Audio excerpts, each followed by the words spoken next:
that episode of Good Times when Janet Jackson got caught stealing?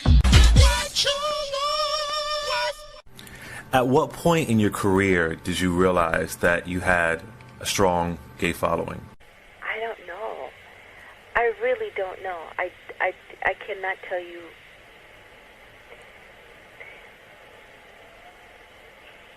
I can't tell you when it really happened. I think it showed its face more to me, or maybe I realized it more so when I did Together Again. Mm-hmm. Mm-hmm. But, and isn't that awful? What album was that on? Was that on? That was Velvet Rope. Thank you very much. Knowing my my own work. But I don't ever really remember saying, you know what, I've got a pretty nice gay following, or, you know, the children are really into me. I never thought about it. Who is the closest gay person in your life? He's one of my best friends. His name is Gil. Oh, wow. Wow. Now, He is, we've been like best friends for about 11 years. He's a creative, we also work together. He's like a creative director and one of the choreographers that I work with as well. Mm-hmm, mm-hmm. How does Jermaine react to the gay boys around you? He doesn't. We're friends. We're all friends. As a matter of fact, it's so cute because we all call Gil Keisha. It's the pet name, and it's so cute because I guess, well, Jermaine calls him Keisha too, and it startled Gil because he had never done it before. And it's just cute to see. You mean because he's in the hip-hop world? Is that what you're kind of getting at? Yeah, exactly. It's just another friend. Mm-hmm. With Jermaine. It's just another friend. He loves Gil just as much as I do. You know, I've heard, you know, people talk a little bit about that, but that doesn't apply to Jermaine, that whole gay hip-hop thing. I've heard a little bit about it, and people talk about it, but that doesn't apply when it comes to Jermaine. Mm-hmm, mm-hmm. He's very comfortable with all my friends, and they've become his friends as well. Mm-hmm. Mm-hmm. Well, that was kind of my next question. You have a strong fan base in hip-hop also, which has a reputation of homophobia. How do you balance the homophobia in hip-hop with your own personal acceptance of the gay community? You know, I really can't say I know how that I do that. You know, I've never really thought about it. Mm-hmm. Mm-hmm. Clay. Okay. I've never really thought about that. I just do what I do, and there have been moments when I know people have spoken out about certain things that I've done that have skewed more toward, you know, topics that dealt more with the gay community, and they've disliked it. But I'm not going to stop if I feel to do so. Like, for instance, I think it was the Velvet Rope album, and a couple of people had a little bit to say about it. You know, whether it was Free Zone or Tonight's the Night, because I didn't change the lyrics, so I was singing to another girl. Mm-hmm. And, you know, the song is just beautiful. I don't want to change the lyrics, and there's nothing wrong with that. Mm-hmm. I don't have an issue with that. So if they want to get... I almost said something, but I'm not going to say it. If they want to get all wound up in the knot, then that's really their issue. I'm not going to stop being who I am and creating the music that I create, or if I feel to talk about something at a certain moment because of someone saying something about it. Everyone has their own opinion, you know, and I guess that's all still a part of freedom of speech too. Mm-hmm. You were one of the first artists really talking about HIV/AIDS before it was popular to do that.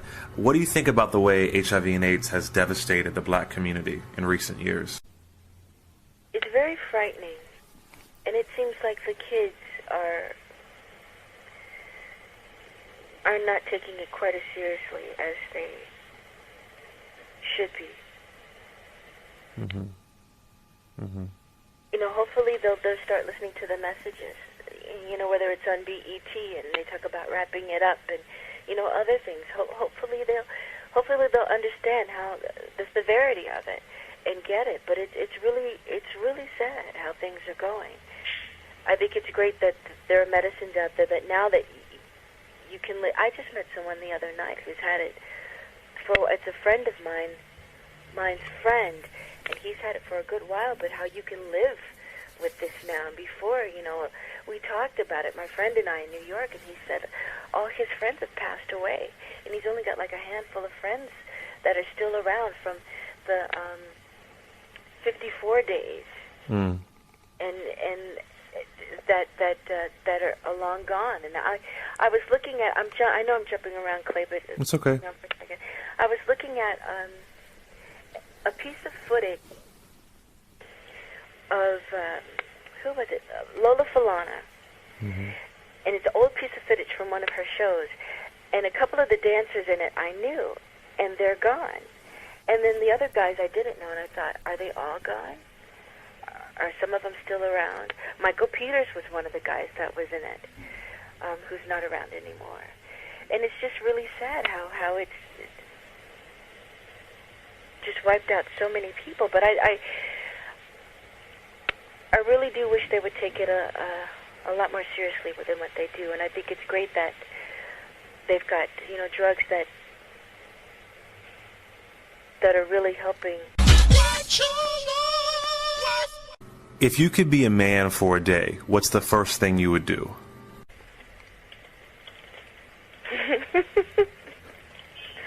The very first thing I'd do?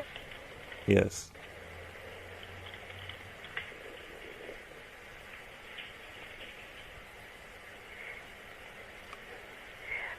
I'm really curious to see what it feels like. No, I can't say that, Clay. It sounds silly. Oh, you can say it, Janet. Let it out. It sounds, but no, it's real simple, but I'm really curious to see what it feels like to pee. It's very convenient. What did you say? It's very convenient. It's easy. I'm sure it is. You don't even have to take your pants completely down. Please, exactly. Pull it through the zipper, right? If you have to, yeah. Don't have it easy. We do. How do you feel about porn? Porn? Yeah, pornography.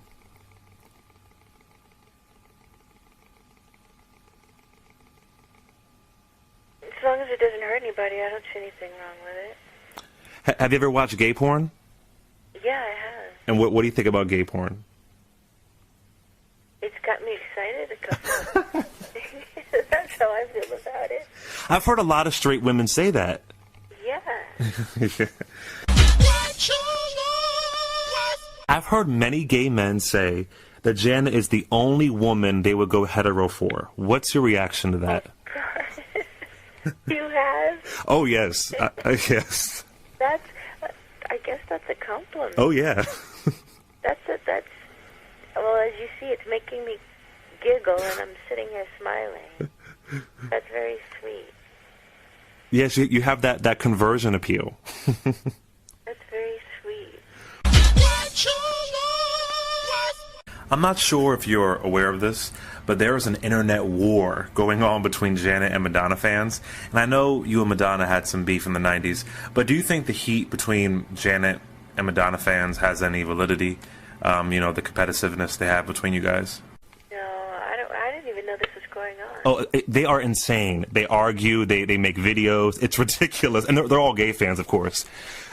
But they just, Janet, Madonna. And I guess people are curious to know, what are your thoughts on her now, or, whatever.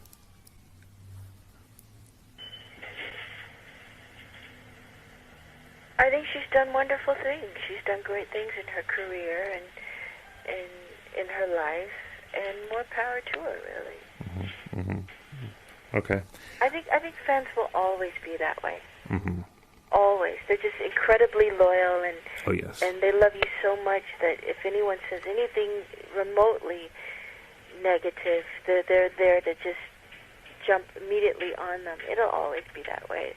Very loyal.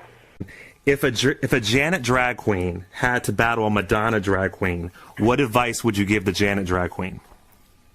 Kick the bitch's ass.